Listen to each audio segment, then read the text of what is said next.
আসসালামু আলাইকুম, আশা করি সবাই ভালো আছেন। তো আজকের বিষয় হচ্ছে, যদি কখনো আপনি আপনার জিমেলের পাসওয়ার্ড ভুলে যান, তাহলে সেই পাসওয়ার্ডটা কীভাবে রিসেট করবেন অথবা নতুন করে পাসওয়ার্ড দেবেন। তো সেজন্য কী করবেন, প্রথমে আপনি আপনার ফোনের সেটিংয়ে চলে যাবেন। প্রত্যেক ফোনেই কিন্তু সেটিংয়ে আপনার ইউজার্স অ্যান্ড অ্যাকাউন্ট নামে একটা অপশন থাকে। তো ইউজার্স অ্যান্ড অ্যাকাউন্টে চলে যাওয়ার পরে কিন্তু এখানে আপনি শো করবে যে আপনার ফোনে কয়টা জিমেল অ্যাকাউন্ট আছে, অথবা আপনার ফোনে যদি কোনো জিমেল সাইন ইন করা না থাকে তাহলে কিন্তু ওই যে অ্যাড অ্যাকাউন্টে ক্লিক করে দেবেন। তো আমার অন্য একটা জিমেল আছে যেটার পাসওয়ার্ড ভুলে গেছি, তো সেই পাসওয়ার্ডের ইউজার নেম এবং যে নাম্বার দিয়ে জিমেলটা খোলা ছিল সেটা আমার কিন্তু মনে আছে। তো আমি এখানে অ্যাড অ্যাকাউন্টে ক্লিক করে দেবো। অ্যাড অ্যাকাউন্টে ক্লিক করার পরে গুগলে ক্লিক করে দিই। গুগলে ক্লিক করে দেওয়ার পরে এরকম একটা ইন্টারফেস চলে আসবে।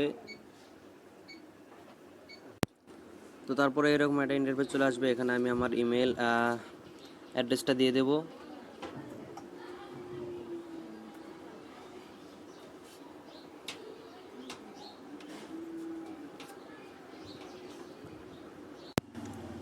তো ইমেল অ্যাড্রেসটা দেওয়ার পরে এখানে লেখা আছে নেক্সট। নেক্সট অপশনে ক্লিক করে দিই।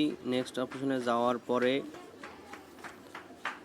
এখানে কিন্তু ইন্টারিয়র পাসওয়ার্ড এই অপশনটা চলে আসবে। তো যেহেতু আমি আমার পাসওয়ার্ড জিমেলের পাসওয়ার্ড ভুলে গেছি, তো কী করতে হবে, আমি এখানে ট্রাই অ্যানাদার ওয়েতে ক্লিক করে দেব। ট্রাই অ্যানাদার ওয়েতে ক্লিক করার পরে এরকম একটা ইন্টারফেস চলে আসবে, choose how you want to sign in, অর্থাৎ আপনি কীভাবে সাইন ইন করবেন, ইন্টারিয়র পাসওয়ার্ড অথবা গেট হেল্প। আমি আমার পাসওয়ার্ড যেহেতু ভুলে গেছি, এখানে গেট হেল্পে চলে যাব।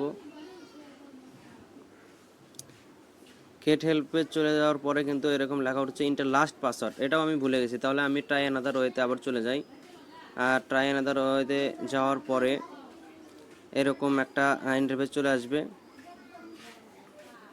অর্থাৎ আমি এই জিমেলটা ক্রিয়েট করার সময় আমি কিন্তু প্রথমেই বলেছি যে জিমেল ক্রিয়েট করার সময় কিন্তু একটা নাম্বার আর কি অ্যাডজাস্ট করতে হয়। তো সেই নাম্বারটা যদি মনে থাকে এবং জিমেলের অ্যাড্রেসটা মনে থাকে তাহলে কিন্তু এটা রিকভার করা সম্ভব। তো আমি যে জিমেল অ্যাকাউন্টটা করার সময় যে নাম্বারটা দিয়েছিলাম সেই নাম্বারে কিন্তু এখন একটা SMS কোড চলে যাবে। তো সেজন্য আমি টেক্সটে দিলে টেক্সট এবং কল যদি অপশন সিলেক্ট করে দিই তাহলে কিন্তু আর কি অটোমেটিক একটা কল চলে আসবে এবং কোডটা জানানোর জন্য। তো আমি টেক্সটে ক্লিক করে দিলাম। তো আমার ফোনে একটা SMS আসবে, কোড নাম্বার চলে এসেছে। কোড নাম্বারটা হচ্ছে 1860186024। অর্থাৎ এইরকম কোড চলে আসার পরে কোডটা ফুলফিল করার পরে কিন্তু নেক্সট অপশনে ক্লিক করে দেবো। নেক্সট অপশনে ক্লিক করার পরে এরকম একটা ইন্টারফেস চলে আসবে, you can update your password now if you forget it. অর্থাৎ আমি এখন কিন্তু আমার পাসওয়ার্ডটা নতুনভাবে আপডেট করতে পারবো। তো আপডেট পাসওয়ার্ডে দিয়ে দিই। আপডেট পাসওয়ার্ড দেওয়ার পরে এরকম একটা ইন্টারফেস চলে আসবে যেখানে লেখা আছে ক্রিয়েট এ স্ট্রং পাসওয়ার্ড। একটা নতুন করে স্ট্রং পাসওয়ার্ড ক্রিয়েট করতে বলতেছে এবং যার ক্যারেক্টার হবে 8 ক্যারেক্টার, অর্থাৎ 8 ডিজিটের বা 8 সংখ্যার কম হলে কিন্তু হবে না। তো আমি একটা স্ট্রং পাসওয়ার্ড ক্রিয়েট করে দিই। তো একটা স্ট্রং পাসওয়ার্ড ক্রিয়েট করার পরে কিন্তু এখানে লেখা আছে স্কিপ এবং সেভ পাসওয়ার্ড। তো সেভ পাসওয়ার্ডে ক্লিক করে দেওয়া হবে।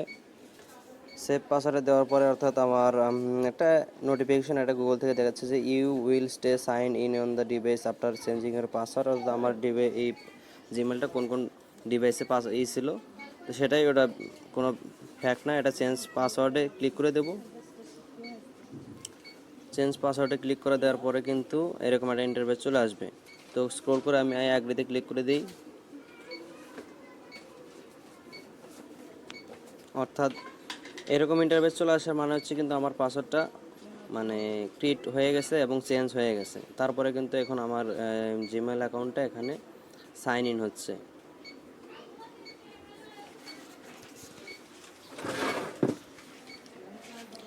তো দেখতে পাচ্ছেন এখানে কিন্তু আমার যে জিমেলটা সাইন ইন করলাম সেটা হচ্ছে alamgirhasan297@gmail.com।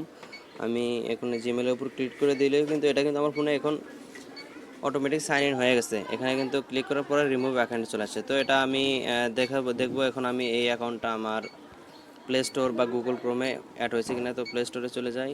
প্লে স্টোরে চলে যাওয়ার পরে জাস্ট আমি দেখাবো অ্যাকাউন্টটা অ্যাড করব।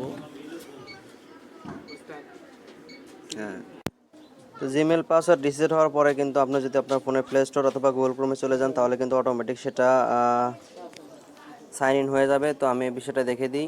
আমার ফোনে যেহেতু আগে থেকে অন্য জিমেল সাইন ইন করা ছিল, তো আমি কি করব, সেই জিমেলের এই অপশানে ক্লিক করে দেব। দেওয়ার পরে এখানে কিন্তু আরেকটা অপশান দেখতে পাচ্ছেন, এখানে ক্লিক করলে আপনার নতুন জিমেলটা এখানে শো করবে।